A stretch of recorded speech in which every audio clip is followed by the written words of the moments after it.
Hello everyone, I'm Jane. This is my crazy high school student life. Well, dear diary.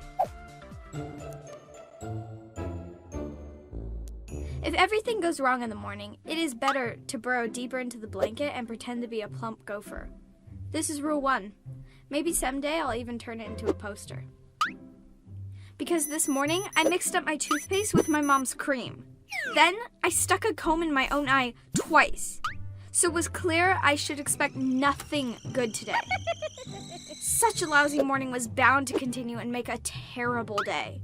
I should have stayed at home, but I was really excited to show everyone my new dress.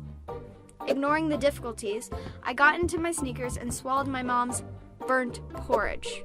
As I said, a terrible day. Then I went to school. When I was already on the bus, I found out my report on our country's history was lying on the table in my room. Well, of course, what else to expect from this day? But when I arrived at the schoolyard, my awful mood totally turned around because everyone was paying attention to me. I was a real star. The most beautiful, the best, the brightest, and the most clumsy. Because the higher you put your nose, the more painful it is to fall later. When everyone was quiet and I finally managed to pull myself together, I saw a girl right next to me in a new, beautiful, stylish dress. It was Mia, yeah.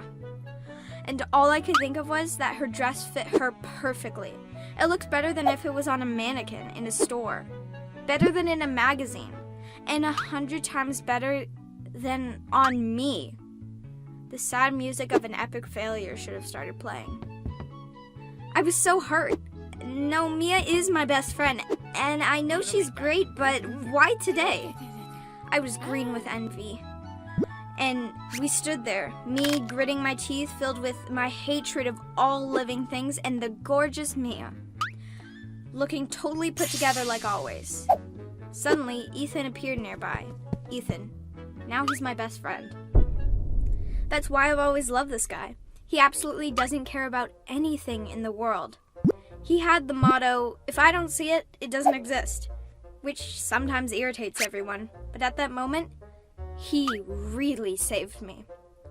While everyone was laughing, Ethan pulled off his hoodie and threw it around my neck, saying my dress was painful because it was too bright and hurt his eyes, and it would be better to cover it up before someone would faint from my beauty. Everyone was stunned. Mia reminded me of a fish in an aquarium. I don't think anyone has ever told her she annoys anyone. But it didn't really help because some people still kept laughing and comparing us to each other. Anyway, I was wearing Ethan's hoodie, but I decided to hide in the bathroom before classes started. I didn't want to hear people laughing at me. As they say, trouble comes in threes, and trouble always brings her friends with her, as it's boring to finish off the victim alone. The failure with the dress was only the beginning of my torture. But when I was in the bathroom, I looked in the dirty, cracked mirror. In the dim light of the long, unwashed window, I saw it. A pimple. A huge pimple. It was tower-sized, and it was right in the middle of my forehead. I started to hysterically laugh, and I felt very, very sorry for myself. Of course, I immediately tried to disguise it with makeup, but it only got worse and made my face look even uglier. Everyone would notice my pimple, but there was nothing I could do because no teacher would ever release you from classes because of teenage acne. I had to go to the classes and endure the laughter of my classmates.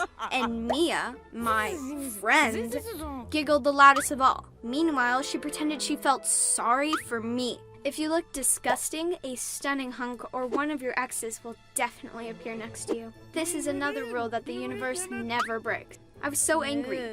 So angry. So when the headmaster entered my classroom, I decided to somehow hide myself. Why?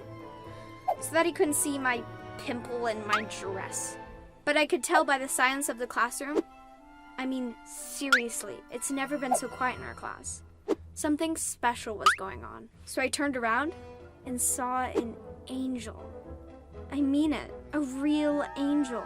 The angel had a rumpled shirt and tired face, but he was still beautiful. I did not listen to what the headmaster and the angel himself said. I just watched and realized it was a great price for all my suffering of the day. When the pink haze in my head, as well as the other girls' heads too, cleared away, I realized this angel was going to be our new math teacher. In my head, I immediately conceived a plan to approach the angel mathematician and get to know him better. The only thing I didn't consider was my pimple, and it continued to rise like a column above my poor forehead. I looked like a unicorn. Besides, he was my teacher. He was much older than me. Probably he was married, and it's unlikely he would somehow get interested in a 14-year-old girl. I couldn't even get close enough to him. Well, later on, our new math teacher revealed his true nature. Ryan Johnson.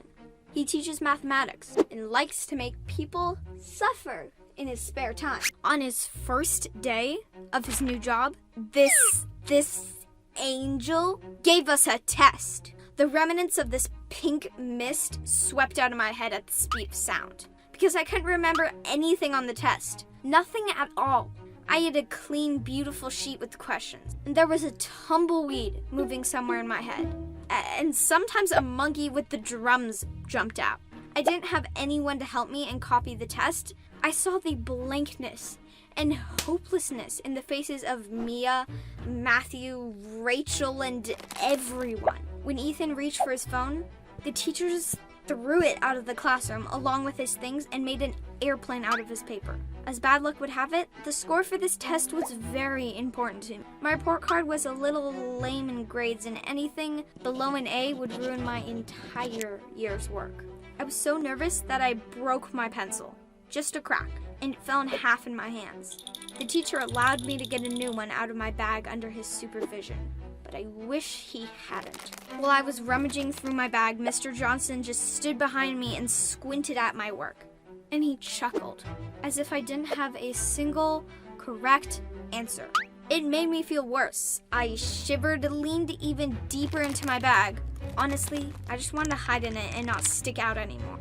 And then, a terrible thing had happened. My chair decided it had had enough, and it just cracked into small pieces right under my, well, you got me. Of course I fell down. While I was flying, I tried to cling to the most stable thing that I could reach. And since I'd had a day of bad luck, this stable thing was Mr. Johnson, who flew straight at me, lying in the aisle on the chair wreckage. We looked kind of like a stupid statue. The metal parts of the chair wouldn't let us move.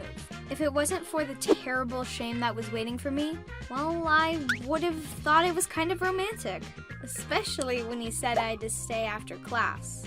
I had no doubt this day would be a history of my most epic failures. I will never forget how I made the teacher fall down in his first class and first day at school.